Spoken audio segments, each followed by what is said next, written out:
Mata Xuanling seketika melebar saat melihat sosok ilusi keindahan di depannya, dan tanpa sadar meneguk air liurnya, meski itu hanyalah sosok ilusi.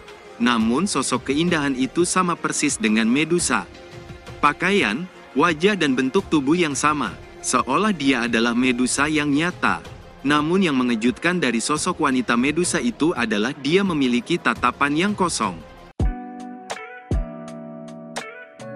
Bukan hanya Xuanling yang terkejut, bahkan Cailin juga nampak begitu terkejut saat melihat sosok ilusi itu benar-benar mirip dengan dirinya. Jika Xiaoyan berada di sana dan melihatnya, dia juga pasti akan tercengang karena sulit membedakan. Tubuh Xuanling dengan cepat berkedip dan muncul di depan boneka Medusa dengan jarak yang begitu dekat. "Siapa ini?" tanya Xuanling. "Ini adalah boneka ilusi yang terbentuk dari kabut darah," kata Gorli. "Boneka ilusi? Bagaimana bisa?" gumam Xuanling sedikit tak percaya. Tangannya mulai mengusap wajah Medusa, namun dia tidak merasakan kulit yang halus. Lalu dia menghendus tubuh boneka Medusa dan menghirup udara dalam sebelum senyuman muncul di wajahnya. "Aroma yang begitu harum sekali," kata Xuanling dengan senang. Namun kemarahan segera melonjak di wajahnya saat dia melirik iblis Gorli. "Apa kamu berencana ingin mempermainkanku?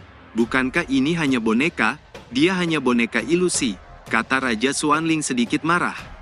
Iblis Gorli melipat kedua tangannya di depan dada sebelum menjawab, "Tidak perlu marah. Dia memang boneka ilusi, tapi dia akan memiliki tubuh manusia Medusa setelah dimurnikan ke dalam tubuh wanita," kata Gorli dengan bangga. Kejutan melintas di mata Xuanling saat mendengar itu. Pikiran menyenangkan segera melonjak di benaknya.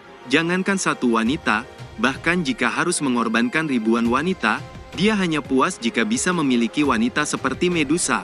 Senyum buas muncul di wajah Xuanling saat dia berkata, "Itu bagus, bagaimana caramu melakukannya?" tanya Xuanling. "Tidak begitu sulit bagiku sebagai Raja Iblis untuk melakukannya. Selama pertarungan berada di dalam domain iblis darah, kabut darah diam-diam telah menyerap jejak doci pertarungan kedua wanita ini. Selama jejak doci telah diserap, itu bisa membentuk tubuh ilusi," kata iblis Gorli. Kejutan menyenangkan melonjak di wajah Xuanling saat mendengar itu. Dia tertawa keras sebelum menoleh ke arah Cailin dan berkata sambil tersenyum licik, "Ratu Medusa, cepat atau lambat, kamu akan menurutiku. Dasar bajingan, sebaiknya kau jaga jaring ini jangan sampai putus, atau aku akan mencabik-cabik tubuhmu tanpa tersisa," kata Medusa dengan kekejaman melonjak di matanya. Xuanling sedikit mengernyit saat mendengar itu sebelum memerintahkan iblis Gorli, bawa mereka berdua. Iblis Gorli sedikit mengangguk sebelum melambaikan tangannya dan ruang nampak berubah ketika kabut darah membentuk ruang spasial dan membawa Cailin dan Muying masuk ke dalamnya. "Pengawal Legiun, bawa token undangan ini ke klan ular," kata Xuanling. Sesaat kemudian ruang berfluktuasi dan dua sosok muncul dan mengambil token itu lalu menghilang. Senyum dingin muncul di wajah Xuanling saat melihat sosok Legiun itu menghilang. "Dengan adanya bola jiwa di tanganku, akan ku lenyapkan kalian semua. Benua Xuantian akan menjadi milikku," gumam Xuanling dengan kekejaman melonjak di matanya. Setelah itu, Xuanling melambaikan tangannya dan Medusa ilusi segera masuk ke dalam ruang penyimpanannya. Saat berikutnya, ruang spasial terbuka dan kelompok Xuanling menghilang ke dalamnya. Di satu ruangan kedalaman gurun, nampak kelompok Xiaoyan sedang berkumpul. "Panatua Sefu, apa rencanamu?" tanya Mu Suzi. "Dengan bantuan kekuatan klan alien, saya khawatir kekuatan istana Xuanling juga akan melonjak. Kita harus melenyapkan mereka dan hancurkan upacara pengumpulan jiwa. Jika tidak, itu akan menjadi masalah besar," kata Sefu mengerutkan keningnya. "Sebaiknya kita bentuk aliansi pembunuh iblis dan serang upacara iblis," kata Baya dengan suara keras. "Tapi selain Pavilion Wanhua dan Sekte Racun, 5 sekte lainnya tidak bisa diandalkan. Jika kekuatan istana Xuanling terlalu kuat, saya khawatir kelima sekte akan langsung mundur ketika mereka dalam bahaya," kata Muksuzi menghela napas. "Pernyataan ini masuk akal juga," kata pria kuat Molin. "Ini masalah besar. Kita jangan sampai ceroboh, bagaimanapun klan Medusa siap membantu sepenuhnya," kata Sefu. "Mobile, Kamu akan memimpin orang-orang ular yang kuat untuk pergi mencari Ratu Medusa dan beritahukan hal ini. Masalah ini sangat penting, kata Sefu. Dimengerti, jawab Mobile dengan hormat. Itu benar, bagaimana dengan gadis itu, Mu Ying? Kata Mu Suzy tiba-tiba bertanya. Semua orang nampak terdiam saat mendengar itu. Aku bertemu Kak Mu Ying dan dia mengatakan kalau ingin mencari kakaknya, kata Yua. Apa? Mencarinya sendirian? Bukankah itu terlalu bahaya? Seru Mu Suzy terkejut. Aku sudah minta beberapa orang untuk mencarinya. Aku berharap mereka bisa cepat menemukannya, kata Zulao. Baiklah, sebaiknya kita bahas rencana dulu, kata Mu Suzy. Namun mereka baru saja akan membahasnya ketika wajah Mu Suzy tiba-tiba berubah. Tunggu, ada tamu di sini. Saat berikutnya ruang berfluktuasi dan dua sosok muncul. Bansian, seru Mu Suzy sedikit mengernyit. Orang-orang dari paviliun Fanxiang, apakah ini caramu menyambut teman lama? Kata seorang lelaki tua dengan santai saat muncul dari ruang spasial. Lou tua, orang ini adalah wakil kepala Legiun Elang. Apa yang kamu lakukan di sini? Kata Mu Suzy dengan tajam. Saya hanya datang untuk mengirimkan undangan dari Raja Xuanling. 3 hari kemudian, Raja Xuanling akan mengadakan upacara pengumpulan jiwa iblis. Raja Xuanling berharap semua orang bisa datang. Hancurkan token itu setelah 3 hari dan kalian akan melihat lokasinya. Kata kedua sosok itu mundur perlahan ke dalam ruang spasial. Suara mereka berikutnya membuat kelompok Sioyan nampak terkejut. Jika kalian tidak datang, gadis itu dan Medusa akan dikorbankan. Apa? Ratu Medusa? Mu Ying? Seru semua orang terkejut, kemarahan segera melonjak di wajah semua orang.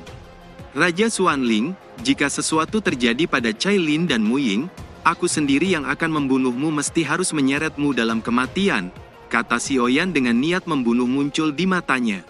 Di satu ruangan besar istana Xuanling, nampak beberapa sosok berada di sana. Ada beberapa pilar hitam besar dengan api di atasnya. Yang mengejutkan, di atas pilar itu ada beberapa ruangan yang ditutupi kabut darah.